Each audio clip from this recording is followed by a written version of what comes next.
Hello everyone, Assalamu alaikum wa rahmatullahi wa barakatuh. So in this video, we are going to start the last topic of geometric sequence, which is actually geometric series. और आपको मालूम है कि हम geometric series में तमाम numbers को जो भी पैटर्न हमारे पास होता है उसको हम सम करते हैं। सबसे पहले ज्योमेट्रिक सीरीज किस तरह होती है हम ये देख लेते हैं। ये एक ज्योमेट्रिक सीक्वेंस है और हम किस तरह रिलेट करते हैं सीक्वेंस और सीरीज को। सीरीज में बीच में प्लस साइन या ऑपरेशन साइन कोई भी होता है, लाजमी नहीं प्लस, कुछ भी हो सकता है। This is actually a geometric series. Okay, और अगर मुझे इन सीरीज का सम मालूम करना है तो आई विल रिप्रेजेंट दिस। अच्छा, सबसे पहले तो मैं इसकी एक जनरल टर्म लिख लेता हूँ। ये एक जनरल सीरीज लिखी है मैंने। आपको पता है ना, ज्योमेट्रिक सीरीज जो है वो उसका जो नेक्स्ट टर्म है वो बेसिकली कॉमन रेशियो है और उसको हम आर से रिप्रेजेंट करते हैं। तो फर्स्ट टर्म ए है तो नेक्स्ट टर्म ए आर, उससे next term a are square होगी, उससे next term a are cube होगी एंड सो ऑन। तो ये एक जनरल सीरीज है ऑफ ज्योमेट्रिक सीरीज।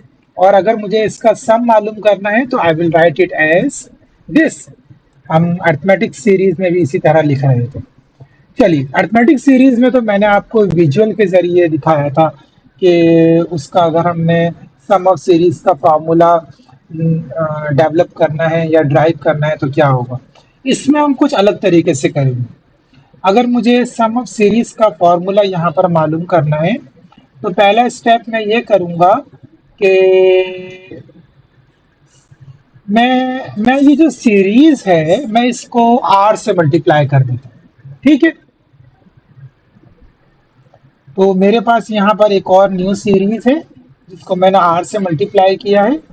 और देखिए, तो first term a are, second term a are square हो गई है, third term a are cube हो गई है। अच्छा, ये मैंने क्यों किया है? एक्चुअली अब मैं इन दोनों को सब्ट्रैक्ट करूंगा। और ये सारी चीजें पता है मैं क्यों कर रहा हूँ? ये जो इतनी नंबर ऑफ इनफाइनाइट टर्म्स हैं, मैं जरा इनको ना डिलीट करना चाह रहा था, इनको मैं खत्म करना चाह रहा था। तो इस वजह से मैंने ये काम किया। तो अगर मुझे इन दोनों को सब्ट्रैक्ट करना है, सबसे पहले मैं इन दोनों इक्वेशंस को अरेंज करके लिख लेता हूँ। तो मैंने इसको थोड़ा आगे करा है क्योंकि ए आर के नीचे ए आर होगा तो कैंसिल आउट होना आसान हो जाएगा। अब मैं इनको सब्ट्रैक्ट कर लेता हूँ। तो अब आप देखिए, ए आर के नीचे ए आर कैंसिल हो गया है। A plus A are square minus A R square plus A are cube minus A R cube. Definitely जब हम सब्ट्रैक्ट करते हैं तो साइन चेंज होते हैं।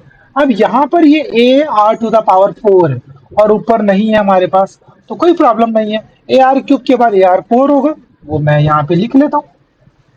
इसी तरह अगर आप लास्ट टर्म देखें तो वो a are to the power n है और ऊपर a are to the power n minus one है। तो actually a are to the power n से पहले a are to the power n n minus one होगी, क्योंकि आप जो भी प्रीसीडिंग टर्म देखें तो वो जैसे कि a are to the power 4 है, उससे पहले a are to the power 3 है, यानी कि वन कम हो गया। Definitely a are to the power n से पहले a are to the power n minus one होगा। अब देखिए, ये सब कुछ कैंसिल आउट हो जाएगा और मेरे पास सिर्फ ए ऊपर बचेगा और नीचे minus A R to the power n. ये देखिए, ऊपर सिर्फ ए बचेगा क्योंकि ए ही है, बाकी सब कुछ कैंसिल होकर नीचे minus A R to the power n. अब मैं इसको सब्ट्रैक्ट करने जा रहा हूँ। तो लेफ्ट हैंड साइड पर तो S N minus R S N आ जाएगा और राइट हैंड साइड पर A minus A R to the power N. अच्छा जी, मुझे बेसिकली एस एन मालूम करना है, तो मैं ऐसा करता हूँ कि एस एन कॉमन ले लेता हूँ। कॉमन कॉमन फैक्टर है ये, तो ब्रैकेट में वन माइनस आर होगा।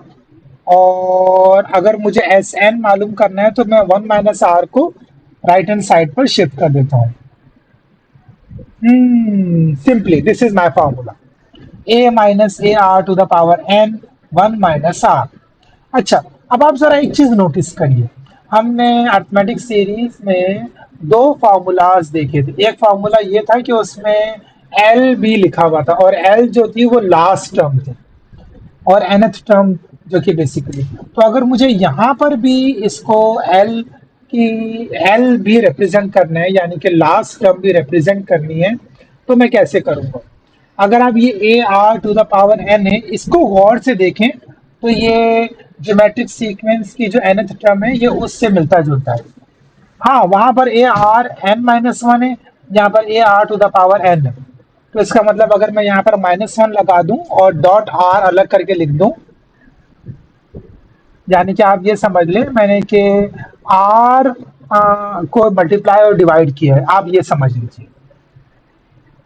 तो ये जो a are to the power n minus one है, इसको मैं एल कहूंगा। This is the last term, nth term, और यहाँ पर आर आ जाएगा। So this is the formula if you have the last term.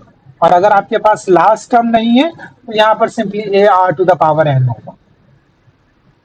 So I hope आपको ये समझ में आया होगा कि ये फॉर्मूला किस तरह हमने ड्राइव किया है। इंशाल्लाह in the next video we are going to solve some questions with the help of this formula. Allah Hafiz everyone, and please subscribe and share this video with everyone.